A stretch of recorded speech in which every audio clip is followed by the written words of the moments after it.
नमस्कार दोस्तों। तो कैसे हो आप सब। दोस्तों मेरा नाम राजीव है और आप देख रहे हो। दोस्तों जैसा कि आप लोग जानते हैं कि मैं मार्वल के सारे मूवीज का सीरीज स्टार्ट कर चुका हूं, जिसमें आज मैं हल्क मूवी को एक्सप्लेन करूंगा ताकि मार्वल की सीरीज अधूरी ना रहे। दोस्तों ये फिल्म एमसीयू फिल्म की गिनती में नहीं आती है, लेकिन फिर भी मैं इस मूवी को ऐड कर रहा हूं क्योंकि एक्चुअली में इस मूवी में दिखाया गया है कि आखिर ब्रूस बैनर हल्क बना कैसे था, जिसे जानना बहुत ही इंटरेस्टिंग होगा। तो दोस्तों चलिए मूवी की शुरुआत करते हैं। फिल्म का स्टार्टिंग में हम डेविड बैनर को देखते हैं, जो एक बहुत ही बड़ा साइंटिस्ट था और वो एक फार्मूला तैयार कर रहा था, जिसके लिए उसने जेलीफिश, बंदर, स्टारफिश और छिपकली इन सभी प्राणियों के शरीर को मजबूत बनाकर एक सुरक्षा कवच बनाने की कोशिश कर रहा था। इसी दौरान उसे कुछ जानकारी भी मिली थी, जैसे कि जीव कोश का पुनर्निर्माण और मांसपेशियों को मजबूत बनाने का तरीका। और अब वो इन सभी प्रयोगों को इंसान पर इस्तेमाल करना चाह रहा था ताकि उस इंसान पर किसी तरह के चोट का असर ना हो, किसी तरह के बॉम्ब का या फिर कहें कोई जहर का भी असर ना हो। जिसके लिए पहले तो डेविड वो प्रयोग खुद पर इस्तेमाल करता है, बाद में वो प्रयोग अपने बच्चे पर भी इस्तेमाल करना शुरू कर देता है, क्योंकि वो अपने बच्चे को अमर बनाना चाह रहा था। लेकिन किसी वजह से उनका बेटा गामा किरणों की चपेट में आ गया था और फिर वहीं से इसके शरीर में चेंजेस भी होने लगे थे। तो दोस्तों चलिए अब मूवी को विस्तार से समझते हैं। स्टार्टिंग सीन में ही हम डेविड बैनर और रोज को देखते हैं, जो आपस में दोनों झगड़ा कर रहे थे, क्योंकि डेविड बैनर अपने लैब में कुछ प्रयोग के लिए गवर्नमेंट से इंसानी जिस्म की मांग कर रहा था, पर रोज उसे मना कर देता है, ये कहकर कि तुम अपना प्रयोग इंसानों पर नहीं कर सकते। लेकिन डेविड को यह प्रयोग किसी भी हाल में करना था, तो वो ये प्रयोग खुद पर ही करने लगा। बाद में सीन शिफ्ट होती है और हमें 25 जून 1967 को दिखाया जाता है, जिस वक्त डेविड की वाइफ प्रेग्नेंट थी और दोनों ही हॉस्पिटल में थे। डेविड अब किसी वक्त पिता बन सकता था। अगले सीन में हम डेविड के बच्चे को भी देखते हैं, जो खेल रहा था। बाद में हम डेविड को देखते हैं कि वो अपना एक्सपेरिमेंट अपने बच्चे पर करना शुरू कर देता है और बच्चे को टेस्ट करने के लिए उसके पास रखे हुए खिलौनों को छीन लेता था, जिसके कारण वो रोने लगता और उसके शरीर में चेंजेज होने लगते थे। लगातार वो अपने बच्चे पर इस एक्सपेरिमेंट को करता रहता था, जिसके कारण उसके ब्लड में भी बहुत सारे चेंजेस होते रहते थे। एक दिन हम देखते हैं कि डेविड का बेटा, जिसका नाम ब्रूस बैनर है, वो बाहर से खेलकर आया था और उसे चोट भी लगी थी, पर चोट लगने पर ब्रूस ने आवाज तक नहीं की थी। बाद में हम लोगों को पता चला कि उसे चोट का भी असर नहीं होता था। अगले सीन में जब डेविड अपने लैब में कुछ एक्सपेरिमेंट कर रहा था, तभी उसी वक्त रोज आता है और उसे ये अपना एक्सपेरिमेंट बंद करने को कहता है, पर डेविड उसे अपने लैब से दूर रहने को बोलता है, जिस कारण रोज गुस्से में आकर उसके सारे एक्सपेरिमेंट को बिगाड़ देता है और बाद में डेविड को सस्पेंड भी कर देता है। पर डेविड भी चुप नहीं बैठने वाला था और वो पूरे लैब को ब्लास्ट कर देता है। और फिर उसके बाद डेविड गुस्से में अपने घर आकर ब्रूस के मॉम के साथ कमरे में बंद हो जाता है और दोनों आपस में झगड़ा करने लगते हैं। अगले ही सीन में ब्रूस को देखते हैं, जो अब बड़ा हो चुका था और जब वो जागता है तो अपने सपनों से डरा हुआ था। और मजे की बात ये थी कि उसे वो सपना याद भी नहीं था। वैसे ब्रूस अभी जहाँ रह रहा था वो उसके रियल मॉम नहीं थी, उन्होंने ब्रूस को गोद लिया था। इधर ब्रूस भी एक साइंटिस्ट बन चुका था और बर्कली में ही एक न्यूक्लियर बायोटेक्नोलॉजी इंस्टीट्यूट में किसी तरह का प्रोजेक्ट पर काम कर रहा था और इसी काम में उसका साथ दे रही थी ब्रूस की गर्लफ्रेंड बेटी। एक दिन बेटी के ऑफिस में उसका फ्रेंड ग्लेन आता है और उसे अपने ऑफिस में काम करने बोलता है, जिसके लिए वो 10 गुना सैलरी भी देने को तैयार था, पर बेटी मना कर देती है और उसे वहाँ से चले जाने बोलती है। रात में जब बेटी घर जा रही थी तभी वो देखती है वहाँ कोई दूसरा क्लीनर काम कर रहा था। बेटी पूछती है पहले वाला क्लीनर कहाँ गया, तो वो आदमी जवाब देता है कि पहले वाला क्लीनर मर चुका है और मैं उसके जगह पर काम करने आया हूँ। थोड़ी देर बाद सभी अपने घर चले जाते हैं, तभी वो क्लीनर ऑफिस के अंदर आ जाता है और ब्रूस के बालों का सैंपल लेता है।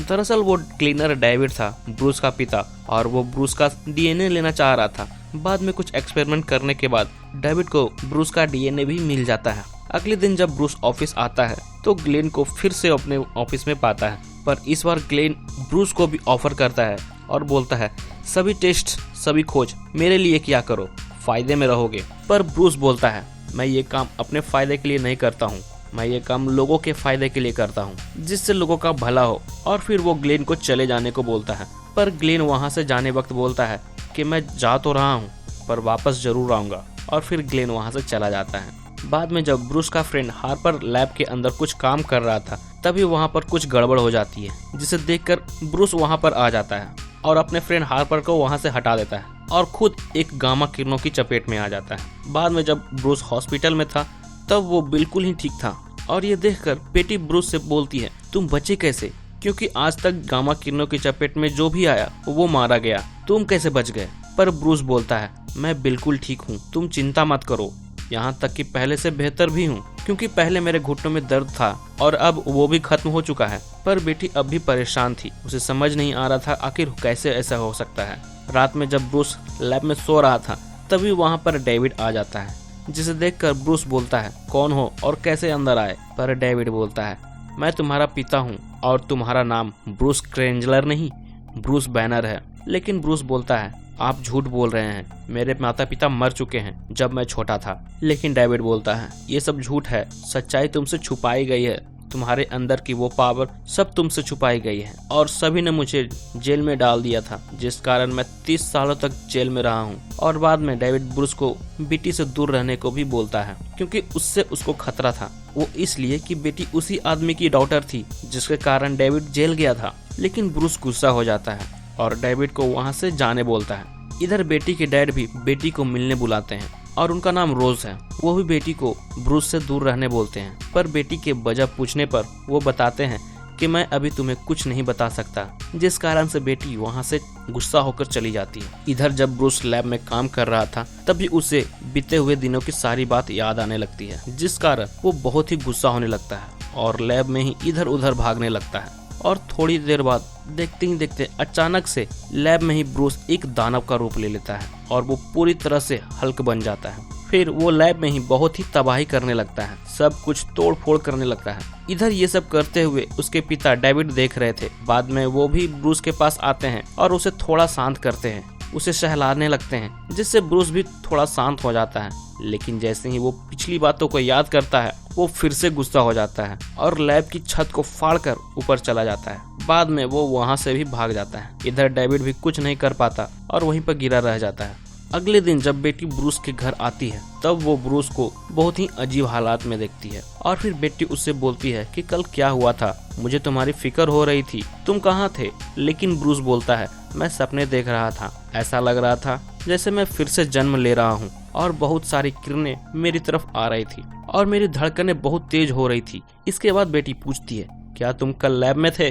पर ब्रूस बोलता है, नहीं, पर हाँ वहाँ कोई और था, वो लैब का नया क्लीनर अपने तीनों कुत्तों के साथ, और वो बोल रहा था कि वो मेरे पिता है। इतने में हम देखते हैं कि ब्रूस के दरवाजे पर कोई आ जाता है। जब बेटी देखने जाती है तो वहाँ पर बेटी के पिता होते हैं। बाद में रोज बेटी को बाहर जाने बोलता है और बताता है कि वो आदमी कुछ खतरनाक काम कर रहा है जिसे मुझे जानना है, और फिर बेटी को कुछ दिन ब्रूस से अलग रहने को बोलता है। इसके बाद बेटी वहाँ से सीधा डेविड के घर आती है और डेविड से पूछती है कि ब्रूस के साथ क्या हुआ है, क्योंकि ब्रूस ने बोला था आप कल वहाँ थे। बाद में बेटी फिर बोलती है कि मेरे पिता मुझे ब्रूस से दूर रहने बोल रहे हैं क्योंकि वो कुछ छुपा रहा है। तभी डेविड बोलता है कि तुमने ब्रूस को अपने पिता रोज के हवाले कर दिया, ये तुमने ठीक नहीं किया। और फिर बातों ही बातों में वो बेटी के पास आकर बैठ जाता है। बाद में डेविड बेटी का दुपट्टा जो वहीं पर रखा हुआ था उसे ले लेता है और फिर बेटी को वहाँ से चले जाने बोलता है। इधर रोज ब्रूस से उसके पिता के बारे में पूछ रहा था कि वो कहाँ है, पर ब्रूस बोलता है मुझे नहीं पता वो कहाँ है।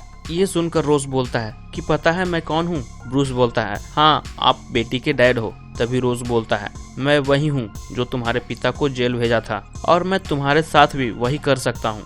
बट ब्रूस बोलता है मुझे नहीं पता, मुझे सिर्फ इतना बताया गया है कि मेरे पिता मर चुके हैं। लेकिन रोज बोलता है तुम झूठ बोल रहे हो, क्योंकि जब तुम 4 साल के थे तभी तुमने देखा था। ये सुनकर ब्रूस बोलता है ऐसा क्या मैंने देखा था, मुझे बताइए, मैं नहीं जानता। तभी रोज बोलता है तुम्हारी हालत बहुत खराब है ब्रूस, जितना मैं सोचता था उससे भी कई ज्यादा, जिस कारण अब तुम्हारी लैब सील कर दी जाएगी और अब तुम ना ही लैब में जा सकते हो और अब ना ही वहाँ कोई प्रयोग कर सकते हो। बाद में रोज ब्रूस को बेटी से भी दूर रहने बोलता है, नहीं तो वो ब्रूस को मारने की भी धमकी देता है। इधर डेविड अपने तीनों कुत्तों को ब्रूस के डीएनए वाला इंजेक्शन दे देता है, जिससे वो कुत्ते खूंखार हो जाते हैं। बाद में डेविड बेटी के दुपट्टे को उन कुत्तों को स्मेल कराकर उन्हें बेटी के पास भेज देता है। इधर ब्रूस जब घर में था तभी एक फोन आता है, लेकिन फोन कहाँ बज रही थी पता नहीं चल रहा था। बहुत ढूंढने पर उसे वो फोन टेबल के नीचे मिल जाता है। जब वो फोन को रिसीव करता है तो फोन पर उसके पिता डेविड थे, जो बताते हैं कि मैंने बेटी के पास 4 पैरों वाला जानवर छोड़ दिया है और उन कुत्तों पर मैंने तुम्हारा डीएनए भी इस्तेमाल किया है। यह सुनकर ब्रूस गुस्सा में आ जाता है, लेकिन तभी वहां पर ग्लेन भी आ जाता है और फिर उससे झगड़ा करने लगता है, जिससे ब्रूस भी बेकाबू हो जाता है और हल्क बन जाता है। बाद में ग्लेन को बेहोश कर वहां से भी भाग जाता है। इधर बेटी कुछ हलचल सुनकर बाहर आती है और तभी वो वहां पर ब्रूस को देखती है, जो हल्क बना हुआ था, जिसे देखकर पहले तो वो डर जाती है। बाद में वो समझ जाती है कि वो ब्रूस है, लेकिन तभी वहां पर तीनों कुत्ते भी आ जाते हैं, जो बहुत ही खूंखार दिख रहे थे। बाद में ब्रूस बेटी को कार में डालकर तीनों से फाइट करने लगता है। कुछ देर फाइट करने के बाद हल्क तीनों को मार देता है, पर वो इसमें बहुत ही जख्मी भी हो जाता है। इसके थोड़ी देर बाद ब्रूस नॉर्मल रूप में आकर बेटी के पास आ जाता है और फिर बेटी उसे कमरे में ले जाती है, जहां उसे पता चलता है कि वो तीनों कुत्तों को उसी के डैड ने भेजे थे, क्योंकि वो चाहते थे कि ब्रूस हमेशा हल्क ही बना रहे। अगले दिन बेटी अपने डैड को फोन कर बुला लेती है और ब्रूस को बातों में फंसाकर बेहोश कर देती है। बाद में रोज हेलीकॉप्टर से ब्रूस को अपने अड्डे पर ले जाता है, जो कि एक रेगिस्तान के बीचों बीच जमीन से बहुत ही नीचे गहराई में थी। बाद में डेविड ब्रूस को ट्रक से ले जाता है। इसके बाद उसे एक मशीन में डालकर बेस तक पहुंचाया जाता है। इधर बेटी को पता चलता है कि रोज अब ब्रूस को हमेशा बेहोश ही रखेगा, क्योंकि वो होश में रहा तो इंसानियत के लिए बहुत ही खतरा भी हो सकता है। पर बेटी बोलती है कि आप ऐसा नहीं कर सकते। तब रोज बोलता है, अब तुम इस काम से दूर रहो, क्योंकि अब वो तुम्हारे लिए खतरा हो सकता है। इधर रोज के आदमी डेविड को पकड़ने आते हैं, लेकिन तब तक डेविड नैनोमेट के साथ कुछ एक्सपेरिमेंट कर गामा किरणों को अपने ऊपर ले लेता है और फिर वो एक ऐसा आदमी बन जाता है जो हर चीज की शक्ति को अपने में एब्जॉर्ब कर सकता था। बाद में वहां पर एक गार्ड भी आ जाता है, जिसे डेविड मार देता है। इधर जब ब्रूस को होश आता है तो वो बेटी से पूछता है, मैं कहाँ हूँ? तो बेटी बताती है, अपने घर में। और फिर दोनों वहीं पर आ जाते हैं जहाँ पहले ब्रूस के मॉम डैड रहा करते थे। थोड़ी देर बाद ब्रूस वहां जाकर थोड़ी बहुत पुरानी यादें ताजा करता है।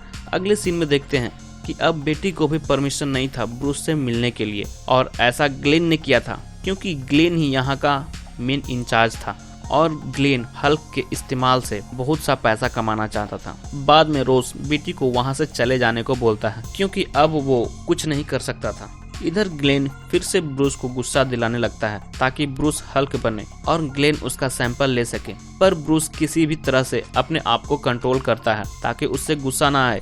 इधर देखते हैं जब बेटी घर पहुंचती है तो डेविड पहले से ही उसके घर पर था। डेविड बोलता है, अगर खुद को तुम्हारे पिता के हवाले कर दूं तो क्या तुम्हारे पिता मुझे ब्रूस से मिलने देंगे?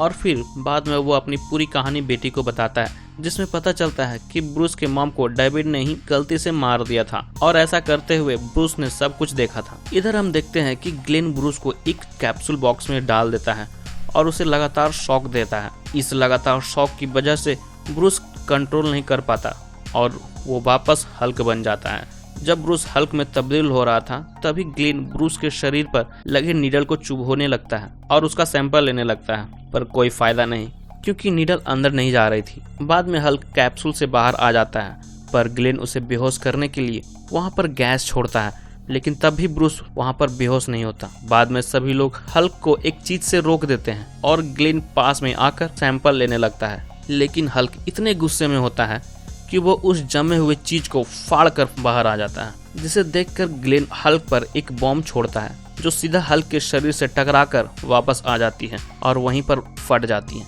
फटने के कारण ग्लेन के साथ कई और लोग भी मारे जाते हैं। इधर धीरे धीरे करके हल्क पूरे बेस को तबाह करने लगता है और लोग उस पर लगातार गोलियां बरसा रहे थे, पर कोई फायदा नहीं। बाद में रोस अपने लोगों को बोलकर बेस की सारी लाइट्स बंद कर देता है और उसे बाहर जाने का रास्ता दिखा देता है, जिससे फाइनली हल्क सब कुछ तोड़ते फोड़ते बाहर आता है और ऊपर आते ही क्या स्पीड में दौड़ने लगता है। दौड़ते हुए वो वहीं पर आ जाता है जहां पर उसके मॉम डैड रहा करते थे। बाद में वो कुछ पुरानी यादों को भी सोचने लगता है और फिर जब हल्क पुरानी बातों को सोच रहा था तभी वहां पर एक जोरदार ब्लास्ट होता है, जिससे ब्रूस का घर भी पूरी तरह से तबाह हो जाता है। बाद में कई लोग हल्क पर गोलियां और बम बरसाना शुरू कर देते हैं। वहां पर कई टैंक्स भी आ जाते हैं, पर हल्क सभी टैंक्स को बर्बाद कर वहां से चला जाता है। इधर हालात को देखते हुए रोज नेशनल सिक्योरिटी से हर तरह के हथियार इस्तेमाल करने के लिए परमिशन मांगता है और उसे परमिशन मिल भी जाती है। बाद में हल्क को देखते हैं जो बहुत ही ऊंचे ऊंचे छलांग लगाकर कहीं भागा जा रहा था।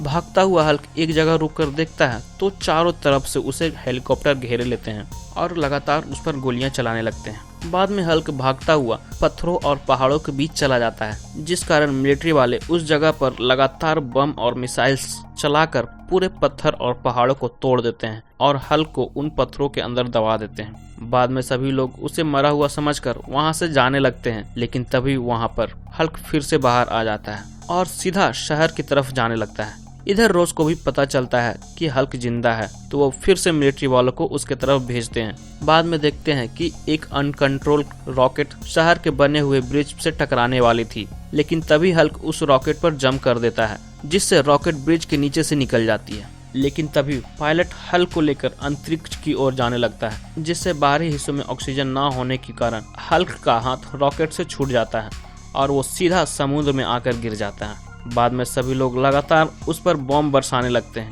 ये सब देखकर बेटी अपने डैड से बात करती है और ब्रूस से मिलने बोलती है ताकि वो हल्क को शांत कर दे। इधर हल्क भी जमीन को फाड़ता हुआ बाहर आता है और पूरे गुस्से से शहर को तबाह करने लगता है, लेकिन तभी वहाँ पर बेटी आ जाती है, जिसे देखकर ब्रूस पूरी तरह से शांत हो जाता है और फिर वापस अपने रूप में आने लगता है। बाद में बेटी उससे मिलने आती है और उसके पास जाती है। इसके बाद मिलिट्री वाले फिर से उसे पकड़कर एक बेस में ले जाते हैं। बाद में देखते हैं कि मिलिट्री वाले डेविड को भी पकड़कर उसी बेस में लाते हैं और फिर दोनों को एक साथ रखा जाता है। कुछ देर दोनों अपने अतीत के बारे में बात करते हैं। बाद में डेविड बोलता है कि मुझे अपनी शक्तियां दो, जिसे ब्रूस देने से मना कर देता है, लेकिन डेविड ये बात सुनकर गुस्से में आ जाता है और वहीं पर लगे हुए केबल को मुंह से काटने लगता है, जिस वजह से वहां के सारे इलाके की बिजली चली जाती है और डेविड उन बिजलियों से बहुत ही विशाल दानव बन जाता है।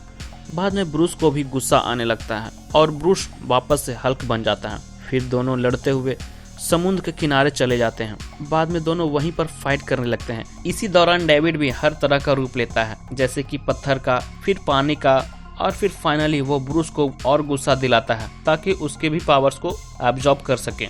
ये सुनकर ब्रूस बोलता है, आपको मेरी पावर्स चाहिए तो ले लीजिए, और फिर ब्रूस पूरे गुस्से के साथ अपनी शक्तियों को डेविड को देने लगता है, जिससे डेविड पहले तो खुश हो जाता है। बाद में वो शक्तियाँ इतनी ज्यादा होने लगती है कि डेविड बर्दाश्त नहीं कर पा रहा था और उसे वापस लेने को बोलता है, लेकिन तभी वहाँ पर रोज परमाणु हमला करवा देता है, जिससे सब कुछ वहाँ पर तबाह हो जाता है। अगले सीन में हमें 1 साल बाद दिखाया जाता है, जहाँ रोज बेटी को बोल रहा था कि अगर वो उस हमले से बच गया है तो वो तुम्हारे पास जरूर आएगा, तो हमें बताओगी ना। पर बेटी बोलती है कि अगर ब्रूस बचा है तो मैं नहीं चाहूंगी कि वो दोबारा यहाँ आए। अगले सीन में हम वापस ब्रूस को ही देखते हैं, जो साउथ अमेरिका के जंगलों में रह रहा था और आदिवासियों का इलाज भी कर रहा था, सबसे दूर एक अलग ही जगह पर वहाँ भी कुछ लोग आते हैं और उसे गुस्सा दिलाने लगते हैं। ब्रूस अपने और अपने आदमियों को अकेला छोड़ देने बोलता है, पर वो नहीं मानते। बाद में ब्रूस सभी को चेतावनी देता है कि तुम मुझे गुस्सा दिला रहे हो, और फिर इसी के साथ मूवी भी खत्म हो जाती है। दोस्तों, मूवी पसंद आई हो तो वीडियो को लाइक जरूर करना, और चैनल पे नए हैं तो चैनल को सब्सक्राइब भी कर देना। मिलते हैं अगले वीडियो में, तब तक के लिए जय हिंद।